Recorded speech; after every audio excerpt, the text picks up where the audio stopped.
Mythicodium here, and today I wanted to chat about Starfinder. So Paizo launched the playtest for the second edition of their successful science fiction / high fantasy RPG. So I want to go over the playtest packet, which is free on the Starfinder playtest page, and I'll have links in the description.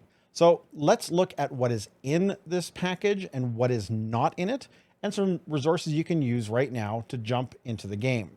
So there'll be chapter markers set up so you can hop around to whichever topic you like. And hey, while you're clicking on the description for links and such, maybe hit that like button, click the subscribe for more Starfinder content, and even hit that bell for notifications. All right, a little background. Last year, after the OGL debacle from Wizards of the Coast, Paizo announced an updated version of their mainstay RPG, Pathfinder, entitled The Remaster.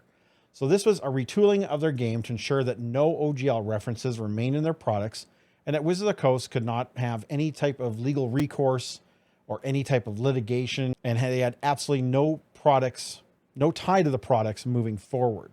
So then, several months later, Paizo announced that they're bringing Starfinder into the second edition as well, allowing it to work with Pathfinder second edition and have both systems able to cross over. So this again will remove any OGL content that is currently baked into Starfinder and put everything squarely under Paizo's own Orc license. So with that, Paizo announced that at Gen Con 2025, Starfinder 2E will be launching. Now with that in mind, they have produced an impressive playtest package that anyone can grab and test out.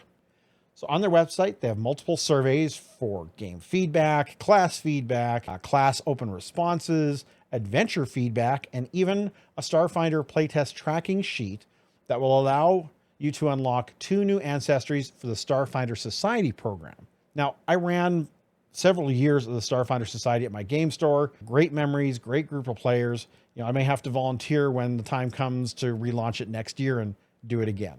So the survey runs, I believe, until the end of December 2024. Now on the website, you can grab, again for free, the PDF of the playtest, the pre-gen characters of level 1 and of level 5. The adventure that launches it, A Cosmic Birthday, is available as a hardcover for $24.99 or a PDF at $19.99. Now, for those of you that use Fantasy Grounds like myself, the playtest is open and free as a new campaign. You just have to set it up. You can pick up the PDF book for $19.99 and the adventure for $24.99. Now, I do have an affiliate link below. If you use that, I get a little bit of store credit, I believe. So for those on Foundry, again, the core rules are there for free. Now, Paizo is offering a deluxe adventure package for $49.99 from Paizo's website. This all-in-one package exclusive to Foundry VTT includes the 3 Starfinder second edition playtest adventures, being A Cosmic Birthday, Shards of the Glass Planet, and it came from the Vast, with Empires Devoured, Wheel of Monsters, and Rescue at Shimmerstone Mine to be added as free updates as they release in the fall of 2024. So experience these adventures using the full suite of Foundry VTT features, including using maps, tiles, tokens, sounds, and so much more to bring the content which truly cannot be experienced in the same way anywhere else. Now, Empires Devoured is a level 10 adventure, so you can test out the mid-level of play. Now, I believe that's coming out, they said, in early October. Now, just for everyone watching, all those prices above are in USD for all my Canuck friends. For those wanting to create a character without a VTT behind it, the folks over at Demiplane do have a free character builder for Starfinder 2E, and I'll add that to my list of links down below in the description. All right, what does this playtest book have in it? So briefly, and I will get into more information shortly, the book has 13 ancestries, a whole bunch of backgrounds. It hosts 6 classes, including the Witch Warper, which was not in core class in first edition. There are descriptions of the new skills, such as computers, as well as a few new uses for skills, such as athletics, stealth, etc. There are feats specifically for Starfinder, all with new uses. Of course, there's all the equipment for a science fiction setting, such as tech gear, new armors, blasters, explosives, and more. And there are 24 pages of spells specifically for Starfinder. There is a brief set of conditions as well as a really large character sheet. So what is not in this book? First and foremost, there are no vehicle or starship combat rules. Nothing on how they'll operate, their stats, or etc. Now, Paizo has already announced that this will come in a future playtest, but they did not want the focus of this. They did not want that to be the focus of this aspect right now. The Mechanic and the Technomancer classes are also not in this playtest. Now, I played a Mechanic in first edition, and yeah, to me, it kind of needed a lot of work, but all the rules from the player core and GM core for Pathfinder have not been duplicated either. Now, this means that skills, feats, conditions, etc. are just referred to, and they have notations on where to find them in the player core. Now, this does not mean you need to purchase the player core rulebook. All of this information is freely available on the Archives of Nethys. So Paizo stated that the Starfinder 2e rulebook, when it is released, everything will be included. They just wanted to keep the playtest book as small as possible. So with that out of the way, let me head over to my main rig and we can take a peek at the rulebook, shall we? Okay, we're over at my main computer, my large monitor, so I can actually set up my PDF so I can actually read it because, glasses. And I have some notes on the side, so you're going to see me kind of eyeballing back and forth in the video, and that's why. But this is the playtest packet. Again, it is available for free over on the playtest site, and I'll have it linked. You can get the hardcover from your favorite local game store or from Paizo's website as well if you want to. It is, again, not something you need. A lot of the rules in here, again, just a reminder, they're going to probably be referencing stuff from the player core. Again, you do not need that book either. You can just pull all that information up on Archives of Nethys. It's a great website, so I would suggest doing that. And so basically you can get into this pretty much for free. I will be picking up and running the new storyline, Cosmic Birthday. I'll probably put it on my fantasy grounds just because then everything is all there digitally and makes my life a lot easier when I'm trying to run it for new players. All right, so the first thing we're going to see here is that we have a section about languages. And with languages, the biggest thing to note is that it has common ancestry languages, which are the main ones that are sitting here in the book. And that includes, a common Pahthra, Vesk, that sort of stuff. You'll see that all the time. You have common regional languages, which is basically people from certain planets, et cetera, et cetera.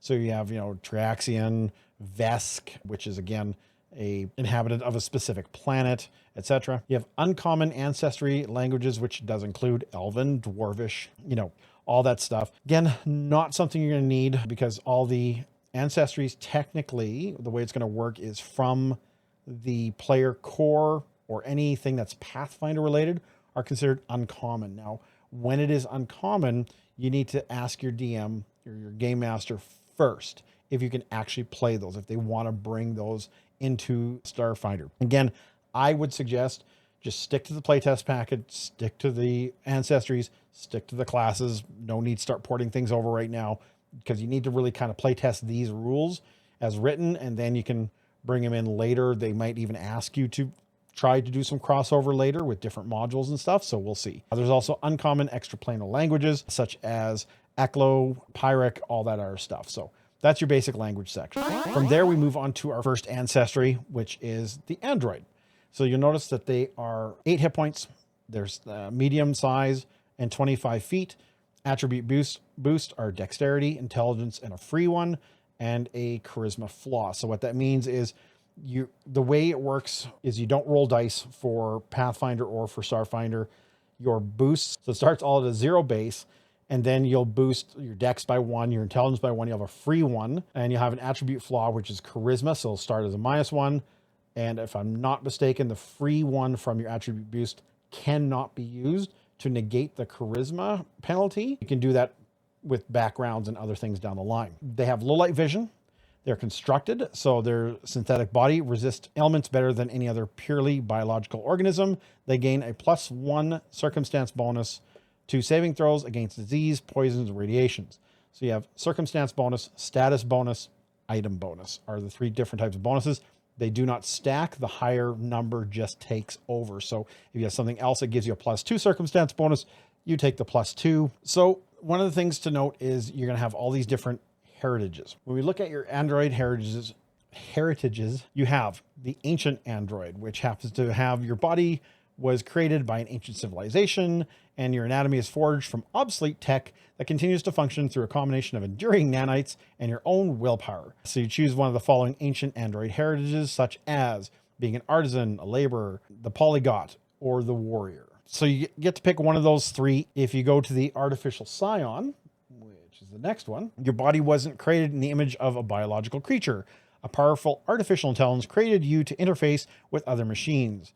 Your psychology is nearly identical to other androids, but uncanny details give away your non-standard origins. For example, you might have impossibly symmetrical features, extra fingers, or double pupils. You become trained in computers and you get the Freaker skill feat. I would think it's Freaker. You can also be a mod fanatic, which means you or your previous iterations have modified your body to be compatible with armor upgrades, enabling you to personally customize your body and its capabilities. You can also be networked, which is actually kind of a neat one, which is basically you are modified with network seamlessly integrated into you, and you are you have different other technological things from Avalon. You gain shortwave, allowing you to communicate wirelessly with any other creatures within 30 feet.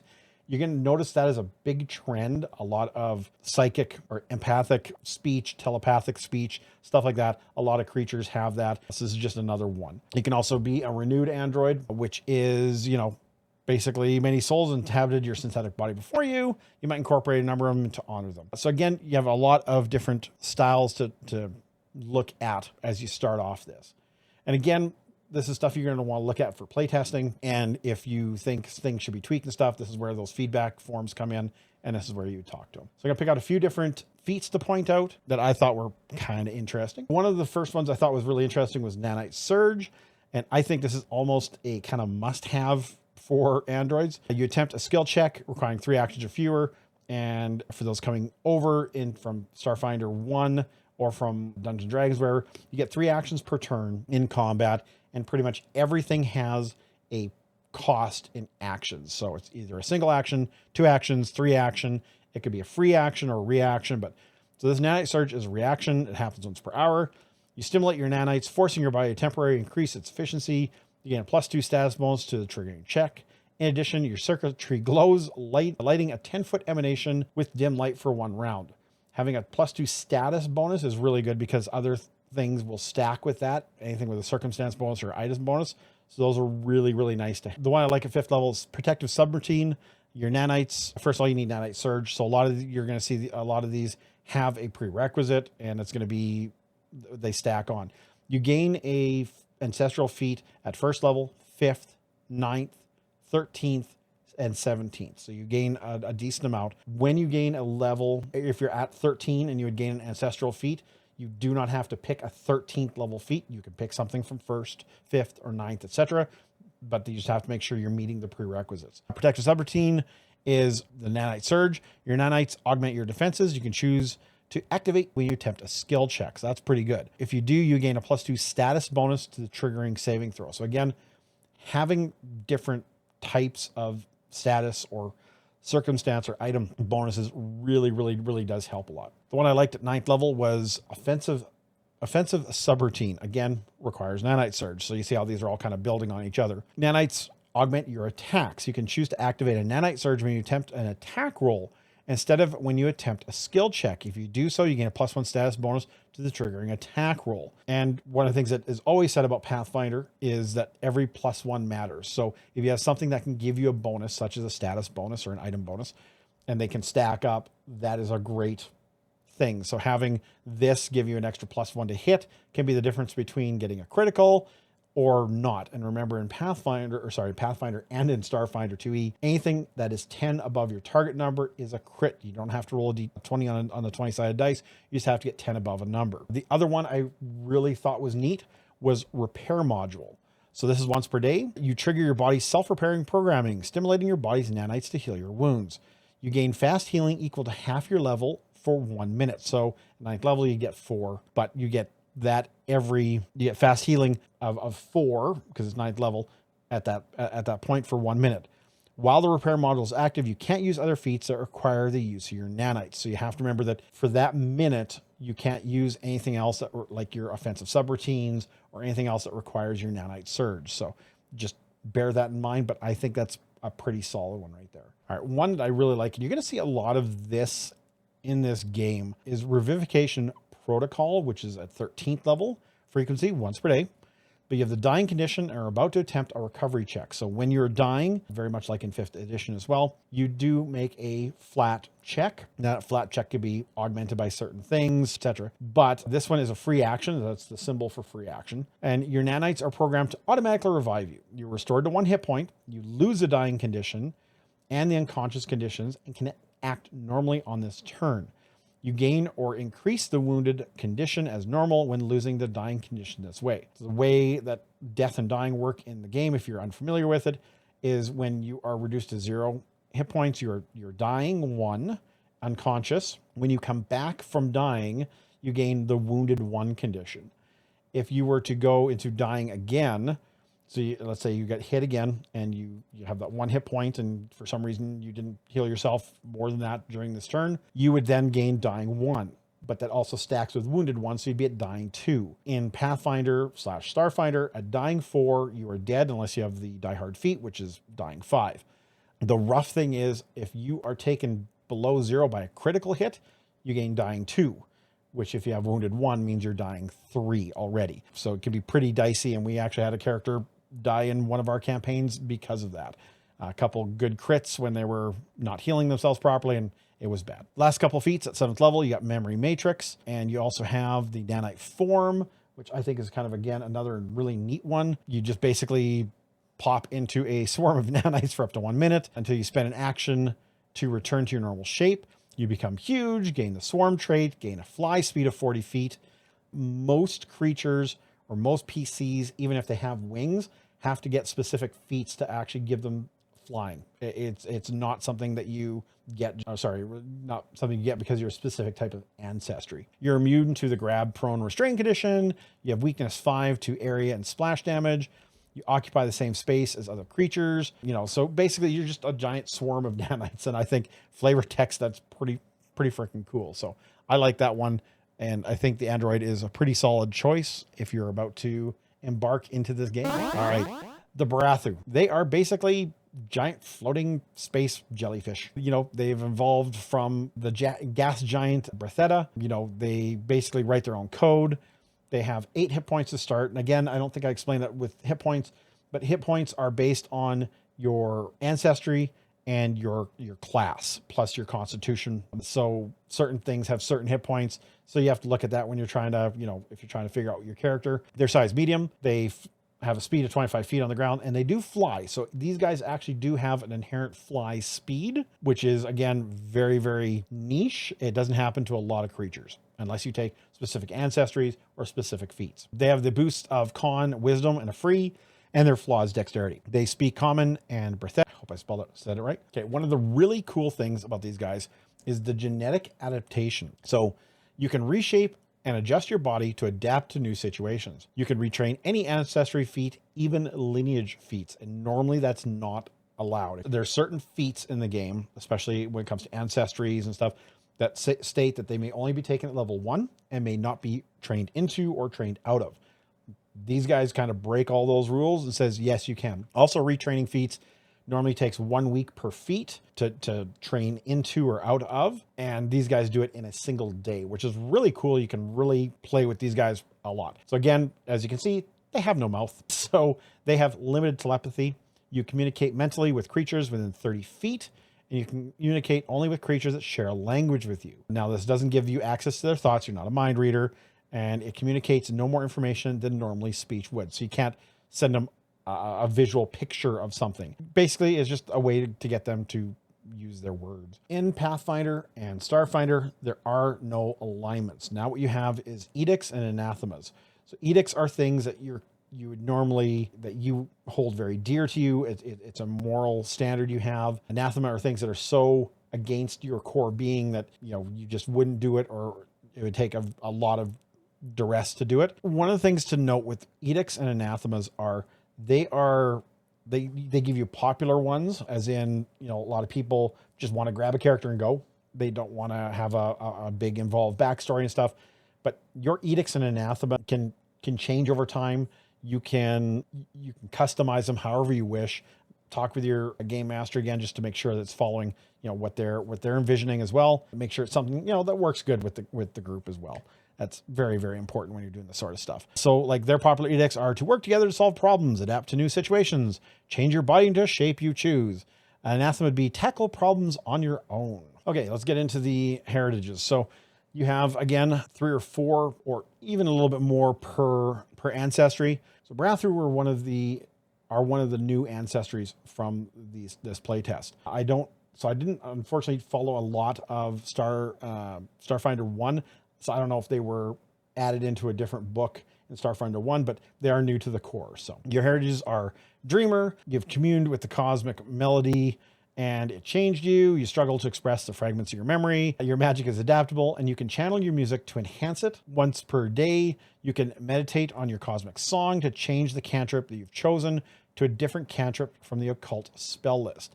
This is a 10-minute activity that has the concentration trait. So in Pathfinder / Starfinder, I'm going to be using those interchangeably. You have basically a short rest for all intents and purposes from, and it's a 10-minute of downtime. So during this 10 minutes, you can do things like refocus, fix armor. A lot of times you're doing first aid and that sort of stuff. So during your 10-minute downtime as a dreamer, you can swap out a cantrip, which is actually pretty powerful as an ability, because if you're in an area and you have specific cantrips, being able to swap those out to fit the new situation you're in is extremely good. Early stage. So you're young and inexperienced compared to other Barathus with an individualistic world view likely shaped by your interactions with other cultures. So basically, you're a new jellyfish. You're small instead of medium, so that's pretty cool. You gain quick squeeze as a bonus feat. Additionally, you gain resistance to precision damage equal to half your level minimum 1. Precision damage is basically when, for rogues and the operative, basically it's your sneak damage for all intents and purposes, for those who are new to the verbiage, which is really neat. And of course, again, you become small and you get quick squeeze, which means you can get into very small places a lot faster. Manufacture, your body's a living laboratory. I like this one. You ingest raw materials and refine them to make useful medicines and other products. You become trained in crafting and you gain the pharmaceutical crafting feat. So basically you can start pumping out healing, potions, but that's not what they call them in Starfinder. But yeah. So basically you can be, a dispensary, which is really cool and really fun flavor. Merged is interesting. You're a unique entity formed of the constant union of 2 or more Barathus who enjoy the active combination so much they chose not to return to their isolation as their former selves. So you become large instead of medium, and you start with 10 hit points from your ancestry instead of the 8. And you gain +1 circumstance bonus to saving throws against emotional effects. So again, really fun. I love that. All right, let's move on to feats. Okay, so again, I'm going to pick out a few feats that I thought were kind of interesting to me. And let's start, level 1 and go up. So one of the ones I really, really liked right off the top was dermal spikes. I thought this was just neat. So you have spiky protrusions jet from your body, which can cause you to wound your attackers. Your fortitude DC against athletics checks to grapple or shove is increased by 1, which is, again, every +1 matters. Additionally, you gain the piercing strikes reaction. So as a reaction, if you become grabbed by a creature, that's your trigger. The effect, you twist and thrash your body around, dealing 1d4 plus your strength modifier piercing damage to the triggering creature.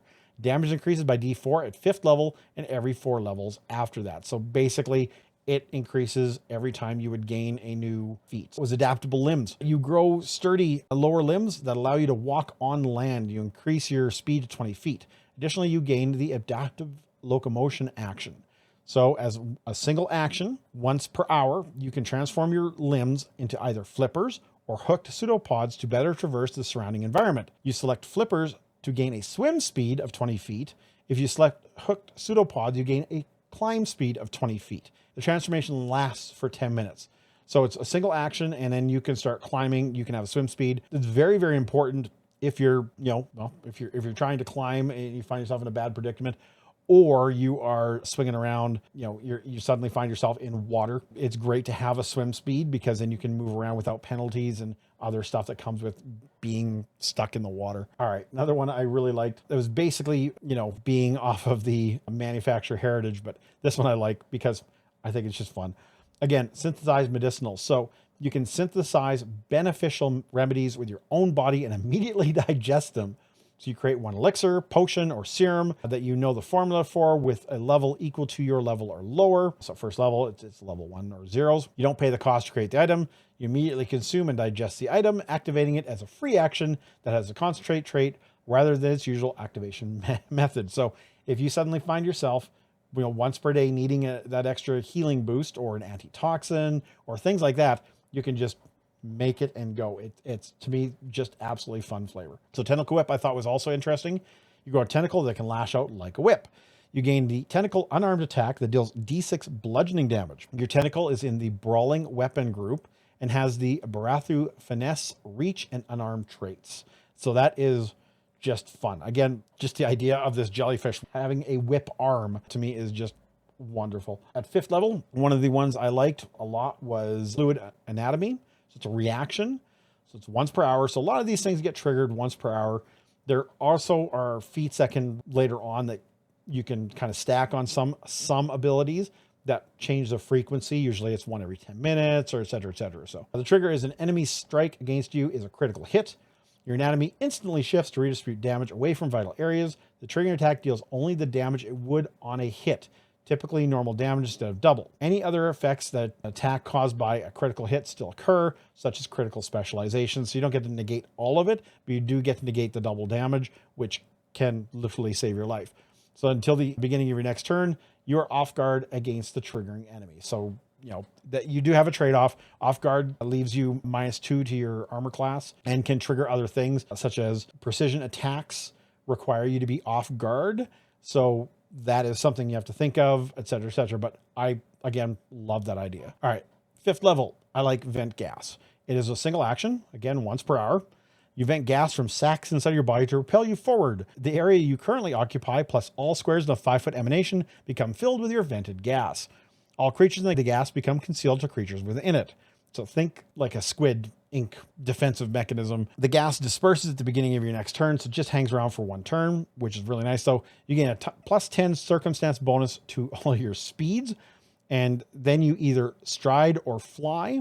At the end of your turn, your gas reserves are depleted, and the bonus to your speed ends. So you basically get a poof, and you get shot out. So it's very much like a squid. I love that one. All right, 13th level, we have corrosive venting. So so again, you need to have the prerequisite of vent gas. So like I said, a lot of these things stack. You can control the strength and of your internal gases as you vent them. When you vent gas, increase the area of your emanation to 10 feet. Additionally, you can choose to make the gas you vent caustic. If you do so, non-Barathu creatures within the vented gas when you create it, or who begin their turn in the gas, are dealt 3d6 acid damage.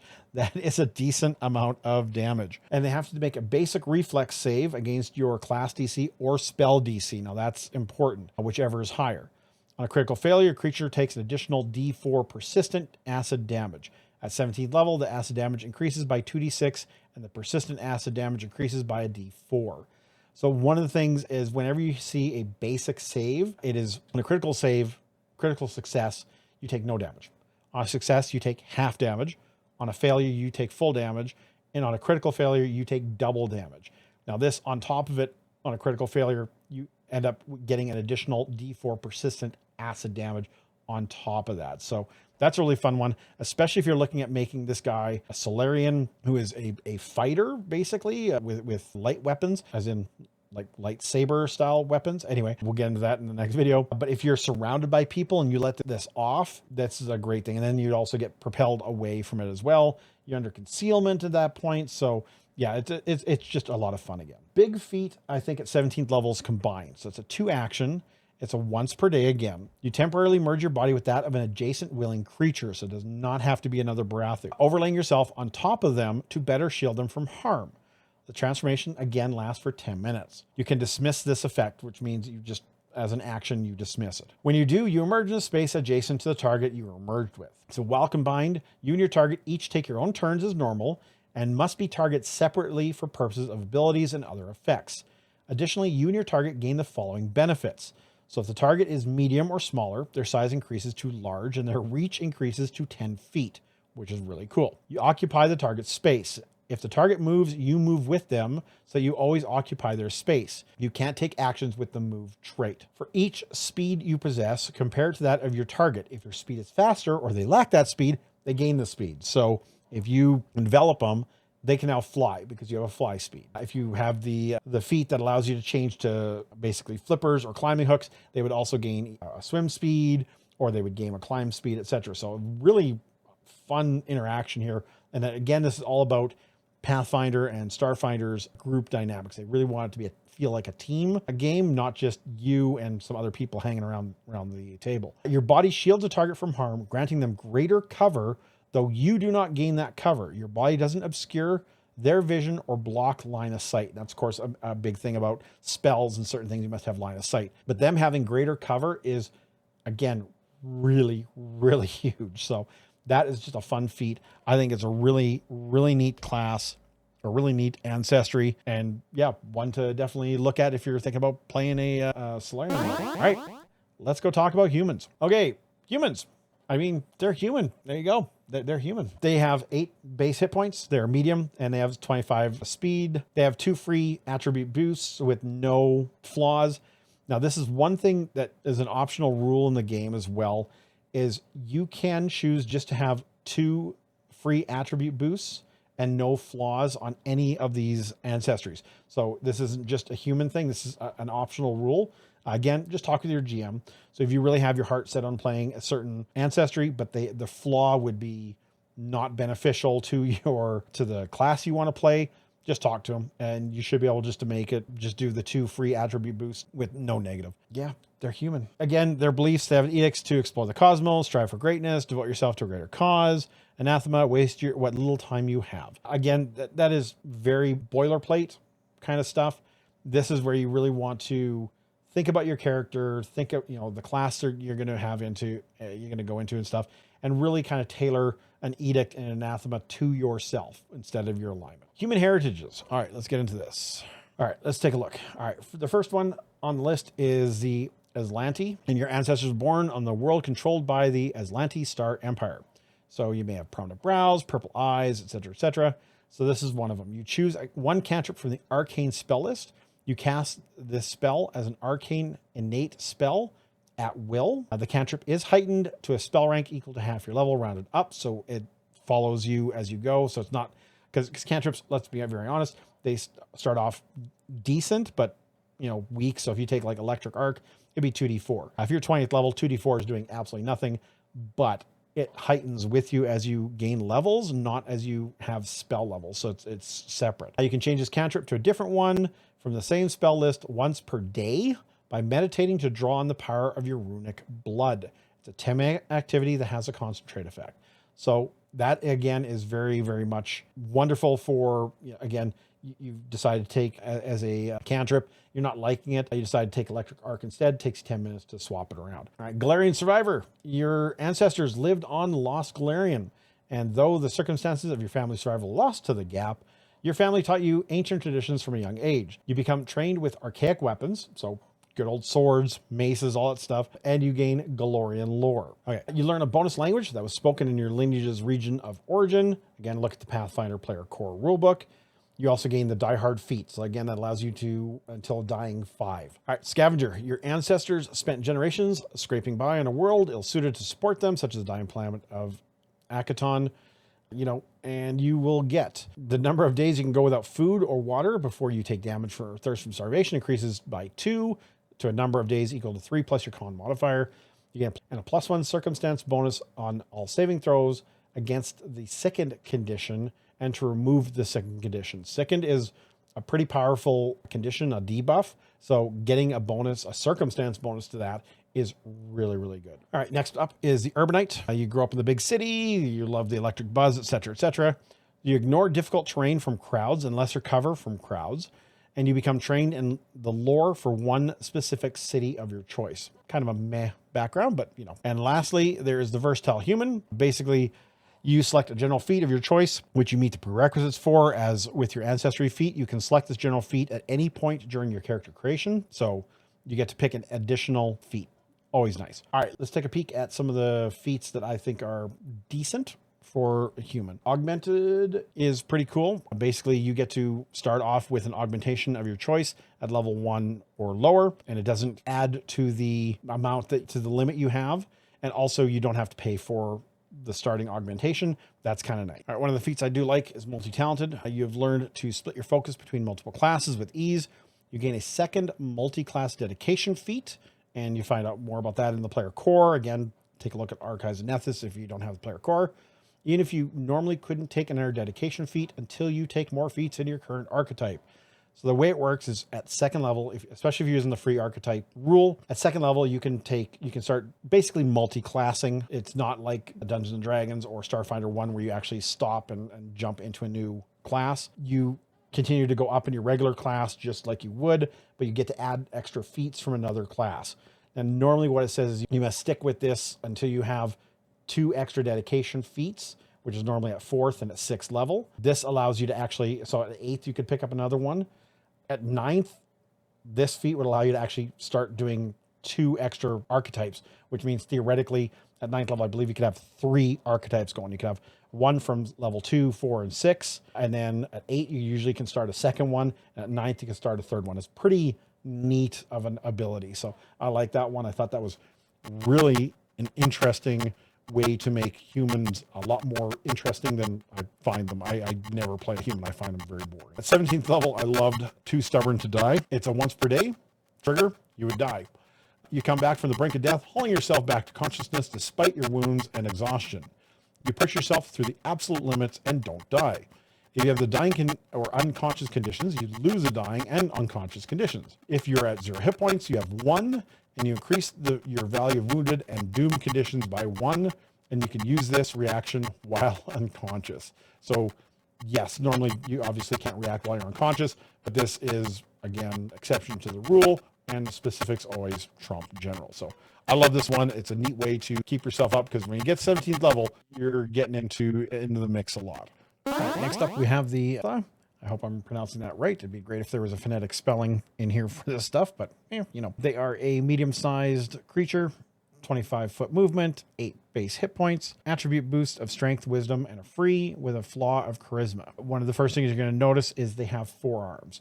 So the way 4 arms work in this game is you pick a set that is active at the start of combat, and then during combat, if you wish to switch your set out to the other pair of hands, it costs an action. This allows you to carry like sword board in one hand and a big, 2-handed rifle in the other pair and swap between them. There are feats that do play on this as well, and we'll get into that in just a minute. So in the Kasatha beliefs, we have popular edicts being maintain balance, honor your traditions, establish your own customs, cover your mouth in public. I love that one. And the anathemas would be disrespect or belittle the traditions of others, or disrespect your elders. I like that one. That's really neat. Under the heritages, we have the Akatonians, which means they traveled to the Pact Worlds and settled on. You gain the quick jump feat, and you don't treat sand as uneven ground, which is a very niche and interesting thing. The Kasatha survivalist. You and your ancestors were among those who chose not to abandon your dying homeworld. Your people trek through the wastelands, etc., etc. So you can hustle, which is an exploration activity, at twice as long before you have to stop. And your group can hustle an additional 10 minutes, or by 20 minutes if you're 13th level or higher.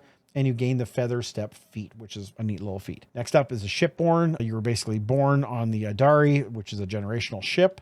And your family kept hope and tradition alive while enduring the hardships of lengthy space travel. Whenever you roll a saving throw against an emotional effect, you gain a critical success instead, which is neat. Stellar Nomad. You choose to travel abroad, leaving your birthplace to embark on a long journey. This is a very interesting one, probably the most flavorful one, in my opinion, because during your daily preparations, you study a particular faction, philosophy, or ancestry, or religion, and learn one of their edicts or anathemas and gain a broader understanding of that culture's customs and traditions. While you follow that edict or anathema, you become trained in the associated lore, such as having a Vesk lore or a fish lore. The proficiency lasts until you prepare the next day.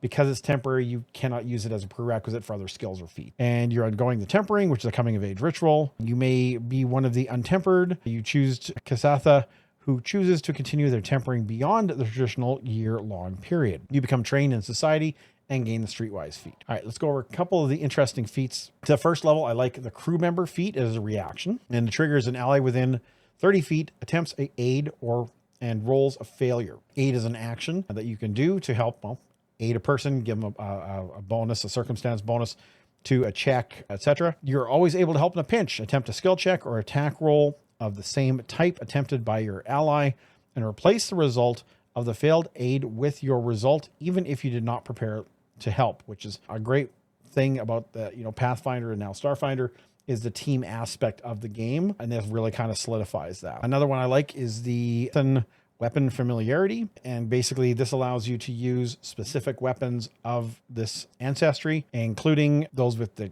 Kasatha trait, plus the dueling sword, plasma swords, shock truncheon, and singing spear for the purpose of proficiency. So you treat these, if they're martial weapons, as simple weapons, and you treat any that are advanced weapons as martial weapons, which is a big thing for certain proficiencies.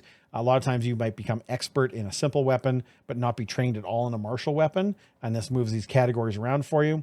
And at 5th level, you gain the crit specialization effect. So most weapons have a critical effect that gets triggered, well, on a critical, but you have to be able to specialize in the weapon to do that. And this gives you that ability. Double draw. So this is a single action, and this is what I was talking about with the multiple arms. I believe a couple more ancestries have this as well. You interact twice to draw and stow one object from up to 2 of your pairs of arms. If you stow an object with this action, you can also draw an object with that set of arms as normal. So that's a nice way to, literally be able to move a lot of your gear around at once. All right. So when I talked about, the multiple hands feats and stuff, this is another one called All Hands on Deck at 9th level. It is a free action. You can do this once per day, but you're able to focus your coordination for a brief moment until the beginning of your next turn. You count 1 additional pair of hands as your active hands. At the beginning of your next turn, choose which set of active hands remains your active hands. Now, the reason you'd want to do something like this as an example is, again, you're carrying a sword and board, so shield and weapon in hand. Plus, let's say you're carrying a big heavy weapon in your other hands. You could be firing with the big heavy weapon twice, and then you'd be able to raise your shield with your other hand, when normally you wouldn't be able to, because you'd be locked into using one set of hands. And, you'd have to use an action to change your... So anyway, a lot of stuff to go over that. This allows you to actually use both at the same time. That adds a lot of flavor and a lot of variety to the character, and I love that one. All right, the level 13 feat I really like is called Perfectly Balanced. So basically, you've come closer to finding balance between 2 extremes of energy, and you gain 5 cold resistance and 5 fire resistance, and you gain the redirect energy reaction. So as a trigger, you are dealt cold or fire damage. You tap into the harmful energy, and basically until the end of your next turn, a melee weapon you're using gets 1d4 damage of the triggering damage type, but you do lose your resistance to that type of damage. So you lose the 5 or a cold or 5 fire, but you get to do a d4 extra damage of fire or cold, depending on what you use. I think it's a great flavor. All right, next up is the Lashunta. They are a medium-sized creature, 25-foot movement, so pretty basic. 6 hit points, so they're on the lower end. They have the attribute boosts of a charisma and a free. Now, the other ones come into play during the heritages, which we'll go into. They also have limited telepathy. Again, it's 30 feet. It has to be basically what you can talk to. You can't read thoughts. You can't give an image or et cetera, et cetera. Just basically, use your words. The beliefs are popular edicts: never stop learning, train your mind or body daily, become the best version of yourself. Anathema is to neglect your goals or wallow in failure. Again, if these are not up your alley, go ahead and talk to your GM. These are just things that are suggested, but by no means the end all be all of the character. You can change them. Just talk to your game master. All right, let's get on to the heritage. All right, the first one we have is the Maya, and basically you've chosen the adaptive genetics that allows you to become a Demaya. You're basically taller than normal. You're trying to be a scholar or politician. You gain an attribute boost to intelligence and an attribute flaw to con. So that's where that comes in. The free ancestry boost cannot also be to intelligence, so you can't double dip on that. You gain proficiency in diplomacy. If you were to become automatically trained in diplomacy from something else, a background or a class or whatever, you get to pick a skill, another skill of your choice. And that's a standard rule across Pathfinder and Starfinder now, is that if you ever end up with something that gives you a skill training because of that, you just pick a different one. You also gain the additional lore feat. The next one up is the Korashu. And again, you've done your adaptive genetics, and you are a little bit shorter, but you gain an attribute boost to strength and a flaw to wisdom. But the free ancestry boost, again, cannot be to strength. You cannot double dip. You get 8 hit points from your ancestry instead of 6, and you gain +1 circumstance bonus to athletics to shove or trip foes. That's kind of a neat little... the third choice, so there's only 3 on this ancestry, is the Unbound. You decide against activating your adaptive genetics, so you kind of are a little mix of both, and you have unusual features such as bumps or swirls covering your entire body. You gain the Unbound Mind reaction. So as a trigger, you attempt a saving throw against a mental effect, but you haven't rolled yet. As an effect, you refuse to conform to the will of others, shaking off their attempts to control you with sheer determination. You gain a +1 circumstance bonus to saving throws on the triggering save and another save against mental effects until the start of your next turn. So you don't get an additional skill bump or penalty. You just get that charisma and the free, and that's it. But you do get this extra ability. So up to you, again, depending on what you're going to be playing as a Lashunta, of what you want to use. All right, a couple of the feats I want to point out. First level, Commanding Pheromones. You can leverage your Commanding Pheromones to soothe ill will and take the edge off your threats. This is great for diplomacy. Turning your attempts of coercion into acts of leadership. When you coerce a creature, if your target would become unfriendly, and they aren't already unfriendly or hostile, they become indifferent. I like that one. It's just a nice little flavor one, especially if you're going to go the diplomat route. Distant telepath. Basically, you have the prerequisite of limited telepathy, which everyone has. Whether through training or innate talent, you've expanded the range at which you can telepathically communicate, increase the range by 15. So you get 45 feet, which is actually pretty good. And you can select this feat more than once. So if that's all you want to do as you go up in levels, you can absolutely do that. At 5th level, I liked Psychic Bully. It is, you have to be a Karasha or Unbound, and you can leverage your telepathic abilities to influence the minds of others, imparting orders or inflaming fears. You can cast Command and Fear as first rank occult innate spells. You can cast each one of these once per day. So that's kind of nice. I like that when you get like a little bit extra to your character, that you can do some extra fun stuff. Command and Fear are actually very good spells. So, you know, those are really solid choices. It's not like getting a wasted spell. At 9th level, I thought Guarded Thoughts was a good one. Your psychic training allows you to block attempts to read your thoughts and ward off mental intrusions. Any effect that specifically attempts to read your mind to glean information must succeed at a counteract check against the higher of your class DC or your spell DC to do so successfully. Otherwise, it gains no information. The counteract level is equal to half your level rounded up. So counteract is a really good ability, and I like that one. Will this show up a lot? Depends on the adventure you're on. I thought that was a neat one for the flavor of the character. At 13th level, I thought Focus Pheromones was a good one. That is a once per hour. It is a single action. You can purposely deploy your pheromones to manipulate the reactions of those around you. On your next action is to attempt a deception check to create a diversion, a diplomacy check to request, or an intimidation check to demoralize. Roll that skill check twice and use the better result. Those who are from 5e, basically you have advantage. I like that one. I think that's a really neat, again, really good, especially if you're going into the diplomacy or intimidation route, being the face. I think those are great abilities. Now, the Psychic Investigator at 13 has the uncommon tag. So before you can take this, you do need to speak to your GM to see if they're going to allow it. It does require having Psychic Bully, Psychic Scholar, or Psychic Talent as prerequisites. You can use your telepathic abilities to quickly assess your circumstances or subtly glean information from the minds of others.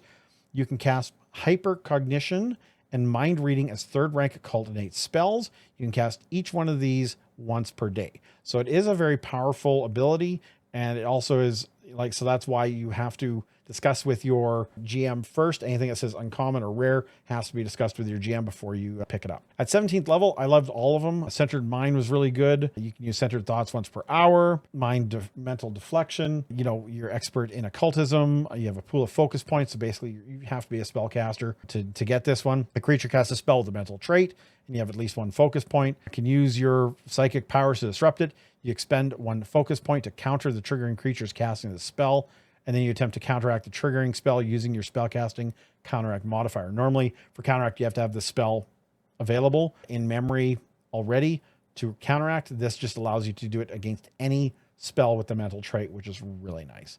And that is the end of the Lashuntas. All right, who doesn't love a cat? All right, next up is the Pathras.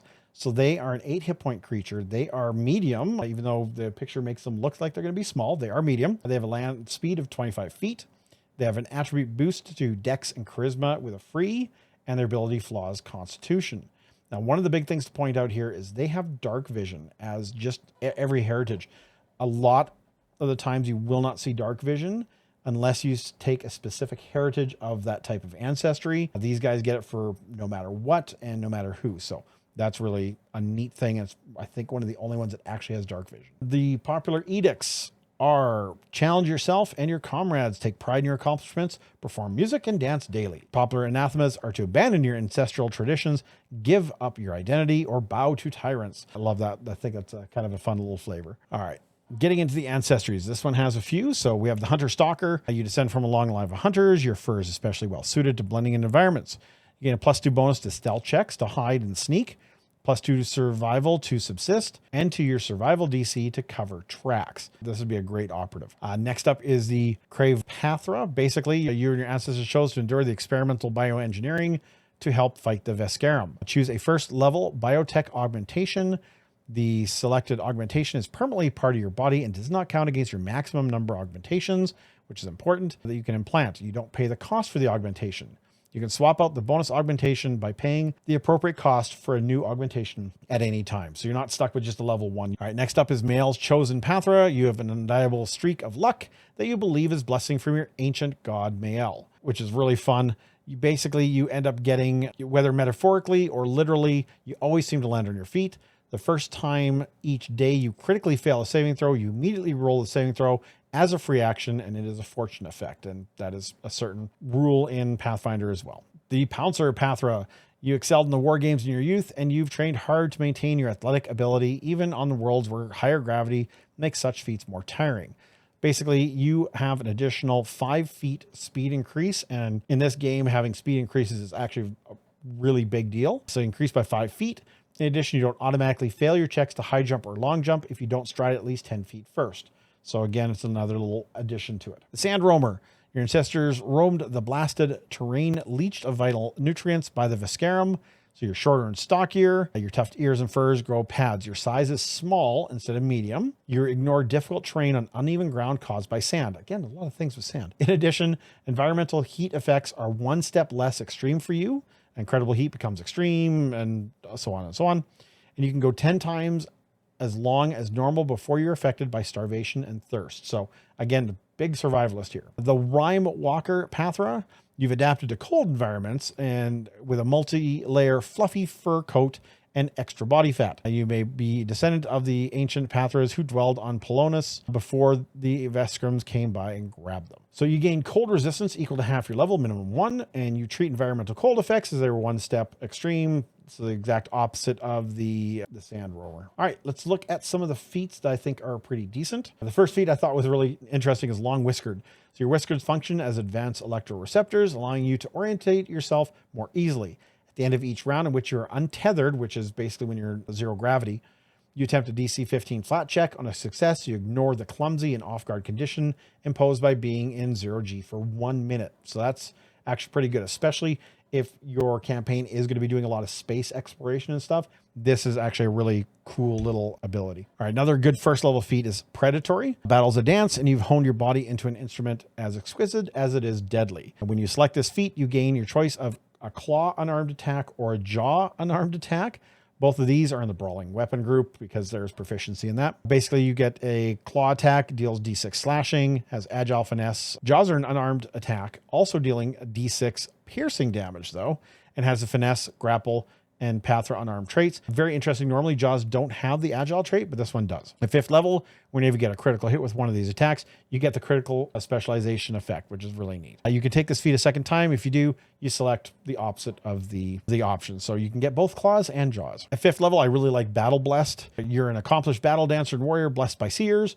You've honed your by ancestral tradition, and you're capable of feats beyond the natural abilities of your peers. You gain Tailwind as a first rank primal innate spell you cast once per day. Tailwind increases your speed. So again, more and more and more speed, which can be a huge, huge benefit. And I want to say that I think Tailwind lasts almost an entire day. I'd have to double check. It might be an hour or so, but it's a long lasting spell. It's not something that just happens for one round. And there's no verbiage here that says it lasts anything less than that. So That's pretty good. Climbing claws are always fun just because you get a climb speed. I also thought at 5th level, all the 5th level ones I think are solid choices. The electromagnetic whisper, all the feats at 5th level I think are solid choices. Even at higher levels, you might want to pop back and grab it. The electromagnetic whiskers are really cool. So you basically honed your whisker sensitivity. You gain electromagnetic sense as an imprecise sense up to 15 feet. It allows you to detect nearby living and technological creatures, but you may have to use a seek action to find an undetected creature in an environment with too much electromagnetic radiation. So this allows you basically, if people are trying to hide around you and stuff, it makes it more difficult or more easier for you to find them and point out to your group, which is really good. I didn't find any of the ones at 13 or 9 actually that interesting. I think the 5th level ones are actually better. Now at 17th level, you have the Dirge for the Fallen. Now it's an uncommon, so you do have to speak to your GM about it. And this one is extremely situational for a 17th level feat. You perform a mournful dirge, tinged with supernatural grief that compels the dead to rise and wounded to heal. You cast the resurrect ritual once per year as a primary caster using performance as a primary check. I don't think this one would ever be worth it because being able to only do this once a year as a 17th level feat to me is just absolutely not interesting at all and going to be very, very, very, very, very niche. And by the time you're 17th level, you will likely have the ability to get resurrection as a ritual some other way. To me, this is just a very odd choice to throw in as a once per year. If this was monthly or something, I would think it might be better, but I wouldn't take this at all. But yeah, that is it for the kitty cats. All right, next up is the Shirren. They are a 10 hit point creature. They're actually one of the most sturdy of the ancestries. The size is medium. They have a land speed of 25 feet.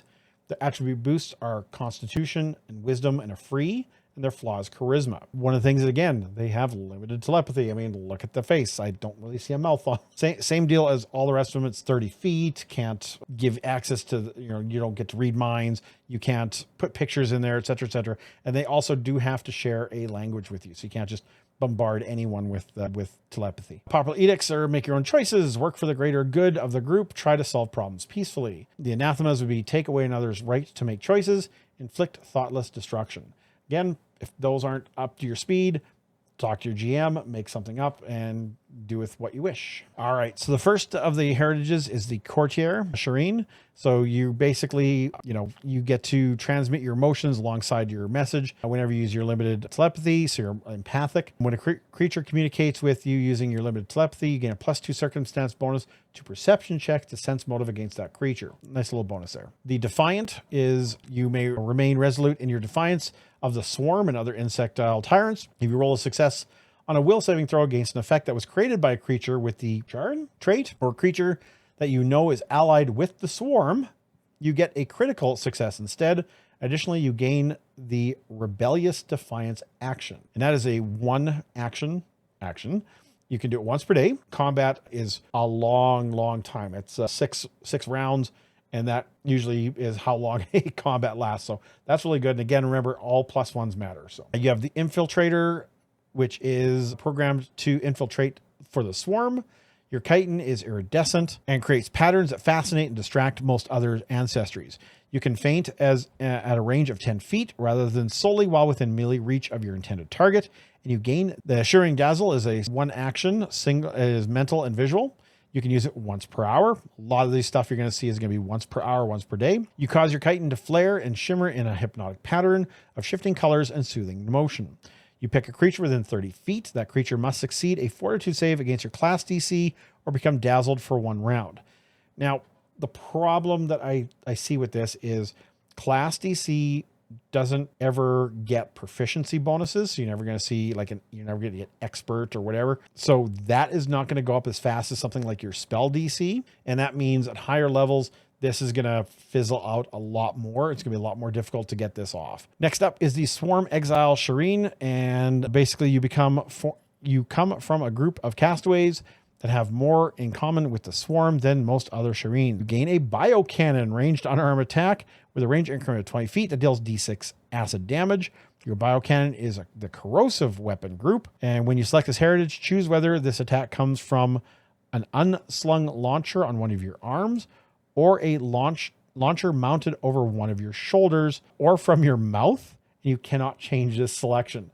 So be very, very careful of what you want to do. It, you know, like the predator swings over under the arm, or it comes from what they call your mouth. All right, the winged Shirren. So this is, again, you don't possess a fully functional pair of wings. You can get more as you go up in Ancestry and you pick feats for it. With leaping horizontally, you move an additional 5 feet though.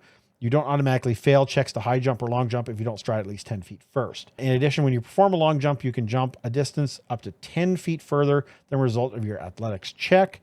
And as long as you can act, you take no damage from falling, regardless of the distance you fall. So that's actually really good, even though you don't have a flight speed. But again, you can get into those feats later on. So one of the neat first level feats is communalism. You know, it's again a once per day thing. It's a reaction. An ally within 10 feet of you fails a skill check requiring 3 actions or fewer. That's pretty much means every ability, because I don't know a skill that goes past three actions. You broadcast helpful encouragement or pertinent information to your ally's mind. Your ally re-rolls a triggering skill check and takes the better result. So again, it's a nice group helper. Another good first level feat, unconventional weaponry. You familiarize yourself with a particular weapon, potentially from another ancestry or culture, which is very rare. Choose an uncommon, simple, or martial weapon with the trait corresponding to an ancestry, such as like a Vesk or the Kasatha. And that weapon is common from another culture. You gain access to that weapon, and for the purpose of determining your proficiency, you treat it as a simple weapon. Again, you know, different proficiencies go up at different rates for simple, martial, etc. If you're trained in all martial weapons, you can instead choose an uncommon advanced weapon that has the ancestry's trait or is common in another culture. You gain access to that weapon and have the familiarity with that weapon. And for the purpose of proficiency, you treat it as a martial weapon instead. So I like that one. At 5th level, I liked telepathic conduit. When you use limited telepathy to communicate with another creature, you act as a conduit for their thoughts, allowing them to respond to you for a few scant moments if they wish. The creature can give you brief response as a reaction or as a free action at the beginning of their next turn. So that's a really nice way to be able to make the communication 2 ways. Basic insectile flight at 5th level gives you the ability to actually gain a fly speed. You unfurl your wings as a single action, and you can only do it once per day. So again, it does limit it. It's not a constant. And you gain a fly speed equal to your land speed plus 10 feet. Your wings remain unfurled for 10 minutes, and you can end this early as a single action. So it isn't, again, a single round or anything, but you can, as an action, fly, which is nice. But you can only do it once per day, so it is a little bit limited, which is fine. So at 9th, we see, again, advanced insectile flight, and it triggers off your basic, and your wings have strengthened and are no longer tire. Unfurl your wings no longer has a frequency and can be used as often as desired.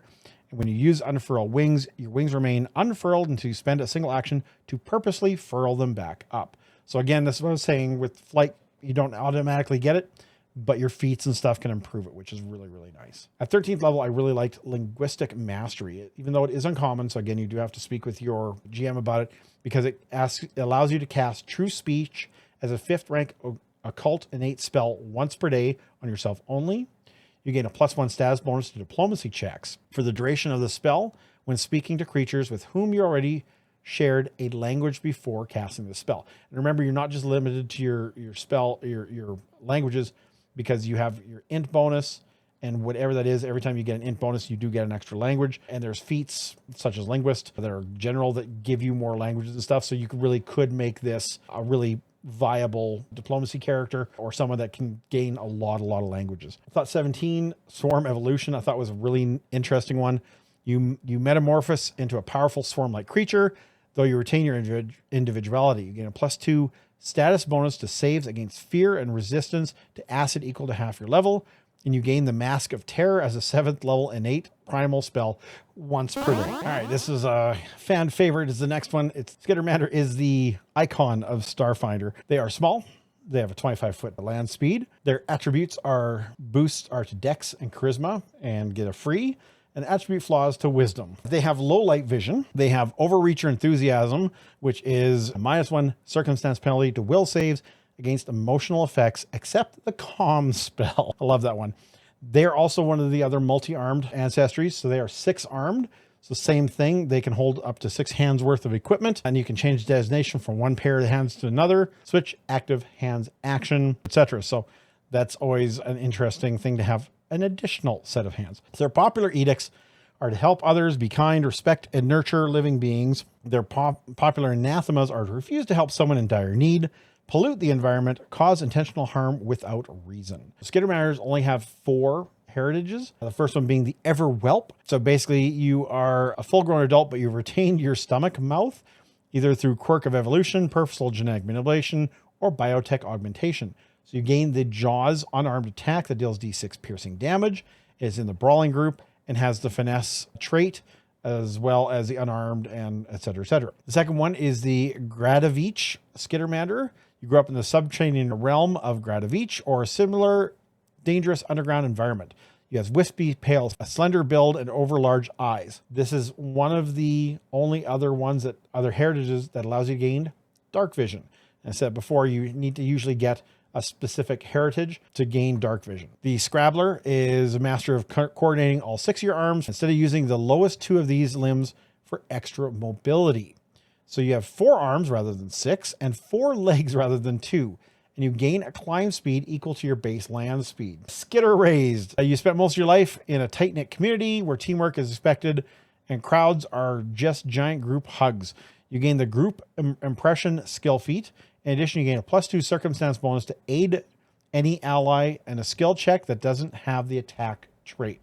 So you couldn't aid for shoving or grappling or stuff like that, but you could aid for like treat wounds under medicine and stuff like that. So very interesting ones. So one of the first feats I thought was absolutely hilarious. There's a lot of flavor to this ancestry. I really do like it. Is Clinging Bite. So you have to be an ever whelp and basically have that extra second mouth. You have an excellent control over your stomach mouth. Your Jaws unarmed attack gain the grapple trait. You have the grab ability, but you can only use it following a successful critical hit with your Jaws rather than on a hit or when you have a creature grabbed or restrained. So kind of a fun one. All right, the other one I love just for flavor, the Hug Master. Born from the belief that good solid hug can make everything better. You adapted your hugging talents to the battlefield. You gain the Titan Wrestler feat, which I absolutely love. Additionally, you gain a +1 circumstance bonus to athletics check to grapple, and you gain a +1 circumstance bonus to your fortitude DC to avoid being grappled. So Titan Wrestler allows you to grab a creature up to 2 size categories larger than you. So with a Skittermander being small, they can grab up to a large creature. So they could grab a medium or a large. So normally if you're grappling and you're small, you can only grab a medium creature. Another fun first level feat, Hyper. You're hyperactive and full of energy, often bounding into trouble faster than your companions can keep up with you. Your speed increased by 5 feet. And again, speed does make a huge difference in this game. So having a 30-foot move instead of 25-foot move can mean that, especially on something like a sudden charge, where it doubles your movement while you move into attack, stuff like that, the extra 5 feet can make a huge difference. At 5th level, I loved Helping Hand. It's a free action. You can do it once every 10 minutes. In the blink of an eye, you ready yourself to help an ally with a task. This counts as preparing to help an ally for the purposes of using the aid reaction. You must still explain to the GM exactly how you're helping, but it takes away having to spend an action to ready to do it and just makes it a free action, which is just really a fun extra thing for teamwork. You'll notice at 5 and 9, they have the exact same feats as the Kasatha. So you got the double draw at 5th level, which allows you to swap things around. And you also have the all hands on deck. It's the exact same feats because, you know, people with multiple hands. I do also love the Secrete Numbing Saliva. Again, so you have to be an Everwhelp because you need that extra mouth, jaw, stomach mouth. Once per hour, your last action was a successful strike with your stomach mouth unarmed attack. And you basically secrete a numbing saliva, which is absolutely hilarious. 9th level, the one I really liked as well is Unleash Energy. Is as one action. You have to be hyper. Once per day, you unleash your pent-up energy in a burst of speed and flurry of unprecedented motion. You stride and gain the quickened condition for 3 rounds. You can only use the extra action each round to stride. So quickened, like the haste spell, basically the old haste spell is now called quickened. Quickened allows you to get an extra action at the beginning of your turn. Normally, you're allowed to stride or strike with it. This says you can only use it to stride, but you get to do it for 3 rounds. So you get to basically have 4 actions on your turn, one of them always being a move. So that's always fun. At 13th level, I think all the feats are really good. Master Linguist is really nice, gives you a whole bunch of different speak with. So speak with plants, speak with 13th level is all solid feats.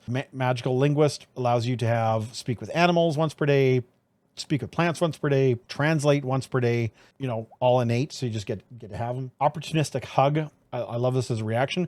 A creature critically fails on a melee strike attack roll against you. Requirements triggering creatures within your reach, and you have at least 1 free hand active, and your target is no more than 1 size larger than you. Now, if the player also had the Titan Wrestler feat, I would allow it for 2 sizes above you, because that's what Titan Wrestler allows you. You seize the opportunity to give your foe a big hug to help them feel better or calm down. You attempt an athletics check to grapple the triggering creature. And I would absolutely allow that on the Titan Wrestler. And of course, supersonic speed. Think Sonic the Hedgehog. When push comes to shove, you move incredibly fast, becoming a colorful blur of erratic motion. When you stride while quickened from unleashed energy, you gain concealment until your next turn. As usual, for concealment involving an obvious visible manifestation, you can't use this concealment to hide, but you still get the effects of concealment. 17th level, they get all 6, which I think is, again, a really good, solid 17th level. Once per day, you're not holding any items except in your active hands. You put your best effort forward, focusing everything you've got on the task at hand and putting all 6 of your hands, 3 of your sets of arms into it. The next time you roll an attack roll or skill check, roll it 3 times and take the highest result. So as long as you're only holding like 1 big gun in your active hand, so your other 4 hands are not active, you get to actually roll 3 times and take the highest. And of course, the last one on 17, Boundless Energy. Your wells of energy are unending and your exuberance can't be contained. You can use the unleashed energy once per hour rather than once per day. So again, it's made to be this little ball of energy.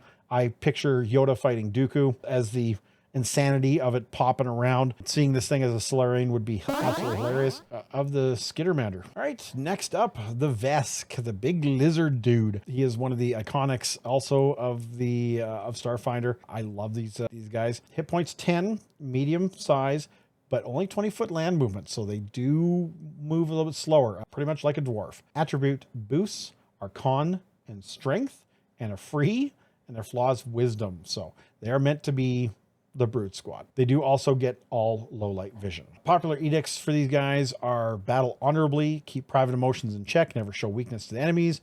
Popular anathema is to betray an ally. I love that. I really actually do. All right, the heritages. First one is the Brisk Wander Vesk. Short and sweet. You come from a line of Vesk who were constantly on the move. Speed increases by 5 feet. There you go, up to 25. A Night Stalker Vesk. Again, very small paragraphs on these guys. You adopted to live your life in darkness.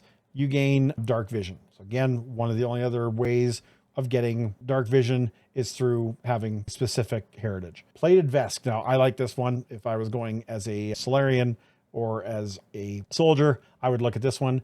Your ancestors were the hardiest specimens of the Vesk, having traveled far and wide, enduring hostile environments. Your scales count as medium armor in the plate armor group that grants a +4 item bonus to your AC, dex cap of 1, a check penalty of -2, and a strength threshold of +3. It has the comfort trait. So comfort is the ability to sleep in the armor without having bad things happen to you. Kind of makes sense. It's your skin. You can wear a flight suit, but you can't wear other armor. So just note that. You can etch armor runes from the GM core. Again, also available on Archives of Nethys onto your scales, but you can't install armor upgrades. Now, for me, that's the only thing that would hold me back from taking this is the fact that you can't install armor upgrades and you can't wear other armor. So it really limits the extra abilities you can have when you get higher levels. Venom Thought Vesk. You're one notable born with psychic talents. You can daze as an occult cantrip at will. A cantrip is heightened to your spell rank. You'll have your level rounded up. You gain a +1 circumstance bonus to your occultism checks to recall knowledge about psychic traditions and weak philosophies. And the last one is the Warblood Vesk. Again, very short paragraph. You come from a bloodline of renowned warriors who have honed their bodies over centuries to become lethal weapons. You gain the Brutal Anatomy Ancestry feat twice. So that's important to know that you can get these feats twice. But again, I'm hoping that they actually add just a little bit more to each block that's only like a couple lines. The Brisk Wanderer literally is one sentence. So feats, I liked first level Armor Ace. You've learned through trial and painful error how to make the most out of your armor, deflecting damage and explosions and similar effects. Armor you wear gains the Bulwark trait, which gives you a bonus versus area of effect. When you're wearing armor that already has the Bulwark trait, increase the modifier to reflex saves to avoid damaging effects granted to +4 rather than +3. So you get an extra +1 bump to that. And that's mostly the plate armors get that sort of thing. Okay, so the Warblood Vesk got to pick 2 brutal anatomy feats twice. So let's go over the brutal anatomy because it's kind of important. So you're a natural predator and you've trained to use part of your body as a weapon. When you select this feat, you gain one of the following unarmed attacks of your choice: jaws, claws, or a tail. Each of these attack is a brawling weapon group. So you have the claw attack is an unarmed attack, deals 1d6 slashing damage. The jaws deal d6 piercing. The tail is d6 bludgeoning and has the sweep trait. The trip, an unarmed trait as well, which is really neat. The jaws have the grapple trait, and the claws are just finesse and unarmed. If I was to go with a Warblood Vesk, I would probably go with jaws and the tail, just for the fact that you have those extra abilities in them. At 5th level, when you get a critical hit with one of your attacks, you gain the crit specialization effect. So that's really nice. You get to pick 2 of those. As with other ancestries, Vesk also have specific weapons, and you can pick up Vesk weapon familiarity at level 1 if you want. And again, same thing. You get a critical hit with it at 5th level, and it becomes a simple, martial weapons become simple, and advanced weapons become martial if you get this familiarity. At 5th level, one of the interesting ones I liked was the blood sense. You have a keen sense of smell and are capable of detecting bloody wounds at a distance. You gain blood sense as an imprecise sense at the range of 30 feet, means you can use your smell to determine the exact location of a living creature who is not at full hit points. That's a very big underlying thing. Creatures that don't have blood, such as oozes and constructs, can't be detected with blood sense, which makes sense. Another 5th level feat I liked was Tear Wound, which came off of Bathed in Blood. We didn't really discuss that, but your most recent action was a critical success on a strike with a melee weapon, and you tear your weapon out of your foe, leaving bloody and vicious wound. You deal d4 persistent bleed damage to your target, or d6 persistent bleed damage if you have the critical specialization for the weapon used in the triggering strike. You gain an item bonus to this bleed damage equal to the weapon's tracking bonus. So that is a really awesome extra damage when you want to do something. 9th level, I liked opening Roar. You'd be an expert in intimidation, but 9th level, you should definitely be there anyway. At the start of a combat encounter, if you are aware of your foe and aren't attempting to sneak or hide, you can roll intimidation for your initiative and use the results to demoralize one foe within range. Additionally, if you have the battle cry feat, you can demoralize up to 2 creatures within 60 feet of you who you are aware of. So that's a really, really interesting feat. I like that. I like the ability, especially that it adds to battle cry, and you get to pick 2 people within 60 feet. It doubles the distance. I love that. At 13th level, I thought Overcome Shame was really good as a free action. You can do it once per 10 minutes. Trigger, you critically fail a melee or ranged strike against an enemy. Well, that can happen. You clear your mind of distractions and focus on your foe, determined to overcome the shame of your dishonorable failure, lest it forever blemish your reputation. The next time you attempt to strike the triggering creature before the end of your turn using the same weapon you used for the triggering strike, there's a lot of caveats in there, you roll the attack roll twice and use a higher result. Now, you're still going to end up with your multiple attack penalty on there. If it is a strength-based weapon, it is a -5.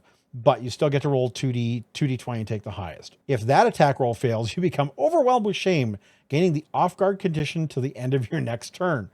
So it's a gamble, but I think it's a gamble I would take. I would love it. And it's a free action, so I would go with it. At 17th level, I thought all of them were very solid choices. Battle Saint, you've ascended to the rank of Battle Saint. You can cast Blessed Boundary as a Divine Decree at 7th rank. Divine Innate spell once per day. Bolstered by Battle is once per hour. You deal a killing blow to an enemy. You find the battlefield as a second home, and the threat of battle and the thrill of victory invigorating.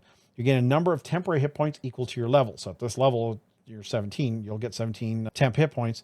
These temp hit points last until the end of the current battle or 1 minute, whichever is shorter. A lot of times temp hit points will say until the end of your next turn type idea. So this is actually a much longer effect, but it's also 17th level feat, so I would assume so. And of course, improved blood sense. You have the ability to detect bloodied wounds. Blood sense becomes a precise scent with range of 60 feet against any target with a persistent bleed damage. So a little more difficult to pull off.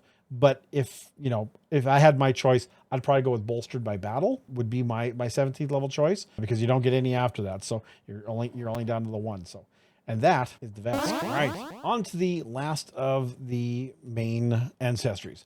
The Ysoki, rat folk in Pathfinder. They've also started using the term Ysoki in Pathfinder as well. They are 6 hit points, so again on the lower end.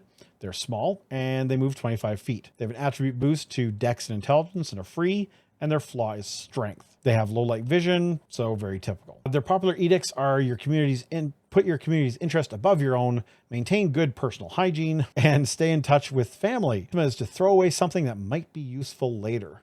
Kind of like that giant box of cables I have sitting in my utility room that I always think I should just throw out, and then I need one of the cables inside of it. So apparently I'm a Ysoki. All right, let's look at the heritages. The first one we're going to look at is called the Akatonian Ysoki, and that is you or your ancestors were born on Akaton, where you grew up scrapping crashed starships or combing junk heaps for treasures. You gain the trained proficiency rank in crafting, and you can use crafting instead of thievery to disable device. That's very unique. And if you're already trained in crafting, you instead gain the quick repair general feat. So that is really, really cool. Deep Ysoki. Hey, there's your Ysoki that get dark vision. So again, that's one of the only ways to get the dark vision is to have specific ancestries and foregoing other things. All right, next up is the long snout Ysoki. And basically you gain the imprecise scent within 30 feet. You also gain a +2 circumstance bonus to perception checks to seek a creature or object within the range of your scent, which is really a nice little thing. A shipborne, so pretty much almost the same what we heard from other times. You gain the trained proficiency in piloting, so you're a good little pilot. Anyone else get Rocket Raccoon vibes? You would automatically become trained in, if you'd become automatically trained in piloting, you become trained in another skill of your choice. Again, we've went over that. If you get a success on a piloting check to navigate or plot course, you gain a critical success instead. And also you gain a +1 circumstance bonus to athletic checks to tumble through spaces of medium or larger enemies, and the presence of an enemy doesn't make the squares difficult terrain. That's again huge for mobility within the game. Tunnel Ysoki. Your incredibly small bones allow you to easily compress your body and squeeze through the gaps, whether it's in the space between walls to reach the severed data cable or the ductwork of a space station. You gain the quick squeeze feat, even if you aren't trained in acrobatics. Tight spaces are not tight enough to require the squeeze action. Tight spaces not tight enough to require the squeeze action aren't difficult terrain for you. So you get into those nice little spots. All right, let's look at a few of the feats. First level feat, I love this one. Cheek pouches. Your cheeks are stretchy and you can store up to 4 items of light, bulk, or less in these cheek pouches. So none of these items can have a dimension longer than a foot. Makes sense. And as long as you have at least 1 item in your cheek pouch, your speech is noticeably difficult to understand. So you speak like Sylvester. Placing an item in your cheek pouch or retrieving one is an interact action. And you can empty your mouth with a single action, causing everything you have stored in your cheek pouches to fall to the ground. And there are feats that build on this. Nimble tail, really cute. You have an incredibly nimble tail that helps you balance in 0 gravity. This could be a hereditary gift, etc., etc. You can use the tail to push off while in 0G. In addition, you ignore the clumsy and off-guard penalties while untethered in 0 gravity. So again, it's another one of these guys who are built for being out in space. And if you're going to be doing, again, a lot of space exploration through the game. At 5th level, I like Cornered Fury. When physically outmatched, you fight with unexpected ferocity. If a foe of a larger size than you, which is medium and above, critically hits you and damages you, that foe is now off guard to you for 1 round. I love that. Just the flavor of it is great. Prehensile tail. You need to have nimble tail. And your tail functions like an extra limb. You can wield and hold 1 extra hand's worth of weapons and equipment with your tail. And you can use your tail to perform interact actions. Your tail is considered 1 pair of hands for the purpose of designating your active hands with the switch active hands activity, which is really nice. And just for fun, at 5th level, quick stow, you can, as a free action, you can move items, you can store items held in your cheek pouches, provided it fits. So that's funny. 9th level, I like the underfoot feat. Your shipborne or tunnel Ysoki, and you use your size against larger foes, moving through them in a variety of ways to avoid notice and move undisturbed. As long as you're small, so you can get large with spells and stuff. You can end a successful tumble through action in a medium or larger sized enemy's space. The enemy must have appropriate limbs or otherwise leave enough room for you to maneuver. So you couldn't do it like in an ooze. You could not, for example, occupy space of an ooze that matches the full dimensions of the square. While you occupy the enemy's space, that enemy is off guard to you and it treats its space as difficult terrain, which is very funny. At level 13, I liked Skulking Strike as a reaction. Again, you have to have the underfoot. So they build on each other. You know, an enemy occupying the same space as you. So the trigger is an enemy occupying the same space as you uses a manipulate action or move action, makes a ranged attack, or leaves a square during the move action it's using. And remember, if you're underfoot, then you've got actually they're in difficult terrain at that point. You launch an attack from below, make a melee strike against the triggering creature. If your attack is a critical hit and the triggering was a manipulate action, you disrupt that action. That's usually casting spells. The strike doesn't count towards your multiple attack penalty, and your multiple attack penalty does not apply to this strike.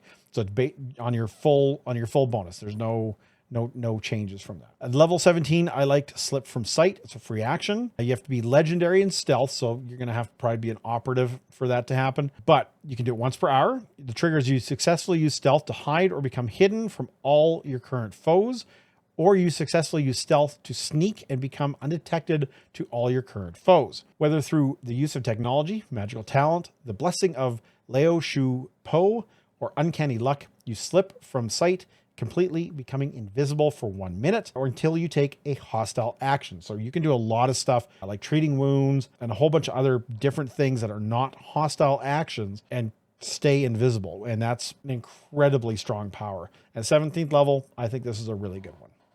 And that is it for the Ysoki. All right, the last two ones we're going to cover are actually heritages. So what they are is basically like a Pathfinder being like a half elf or a half something. This is the same thing. So you can add this to your character as a extra heritage, and you can then pick from these two different heritages, the Borai or the Prismeni. When you get a chance to pick an ancestry feat, you can pick from either one of these two or your main one. So you could be a Ysoki Borai. So we'll go into this a little bit in detail. So the Borai are basically your kind of living dead and undead corpse, etc., kind of like a damn fear. They have specific feats that you can have, necrotized, and a whole bunch of other ones, death touch caster, all this stuff. I'm not going to go through these very much because they are lineages. You can throw it on there for sure, talk to your GM, but these are just stuff that you can add. And instead of picking your ancestry, so like your Ysoki, instead of taking your cheek pouches at first level, you'd take something else. And you have to just watch which one you are picking from, if they have traits that you need for the other one is the Prismeni, which are basically full of energy from the drift being the plane, like kind of like the astral plane that you fly your spaceships through to travel to other worlds. That's what's called the drift in Starfinder. Your Prismeni is again just an additional heritage you can slap onto someone.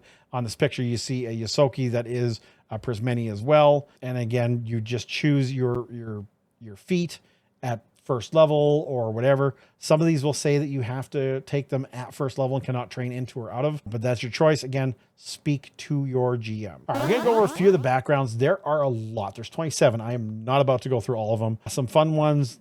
Athlete, the Cleaner, really cool ones. Cyberborn, I like that one. All backgrounds get usually a attribute boost, 2 attribute boosts. Usually one is you must. So for the Cleaner, let me just zoom in on this one. So on the Cleaner, you can see that you choose 2 attribute boosts. One must be to Dex or Charisma, and the other is a free attribute. You get a training. So for the Cleaner, you get trained in Deception, an Underworld lore skill, and you also gain the Without a Trace feat. So most of them will give you a feat, a skill training, and of course the rest of your boosts. Other fun ones, Doctor, basically your medic background. The other one, Electrician. Everyone needs an electrician. You're not going to be watching this without electricity. They have gene splicers, hackers, socialites, smugglers. You could have your Han Solo going. Spacefarer, outlaw, icon. You could be a influencer, etc. There's space pirate, street rat, tech support. I love tech support. The idea of someone being tech support is just hilarious. Trooper and the vid gamer. So there's a lot to go through. A lot give you choices. Just go with these. Now remember that you can also bring any of these ancestries from the player core, How the Wild, player core 2, the character guide from She, when that releases. You could bring those into Starfinder if you wish. They're all considered uncommon, so you have to speak with your game master first. Personally, I would just suggest using the stuff that's in here. I wouldn't be bringing in classes and stuff. Again, you can build these things by hand. There are a lot of free resources. Demiplane, I clicked through the Starfinder character builder on Demiplane, and it is really, really nice. The interface is really, really good. So if you want to just build it that way, go for it. But just stick with the stuff that's in here to play test this. Once you start the actual game next year with all the full rules and stuff, hey, go nuts to talk to your GM. Have a great time. Bring a dwarf champion into Starfinder, whatever. Just definitely talk to your GM about it. I would also, make sure so many choices of classes and of ancestries that I would just stick with that. Don't change it and go from there. Let's head back to my main desk and for my little outro. But that's a wrap on the Starfinder playtest Ancestries and Backgrounds. Again, thanks for hanging out with me today in this lengthy video. But that's it for me, and I will see you all in the next video, which will cover all the classes. If you're enjoying the content and want to see more, please hit that like and subscribe button, ring that bell for notifications, and leave a comment below, or just your favorite emoji, and hit share to help with the video in the infamous YouTube algorithm. Perhaps join my Patreon or hit the YouTube membership. Both provide exclusive channels in my Discord, among other perks. So in the meantime, between time, all your games be full of myth, mirth, and magic.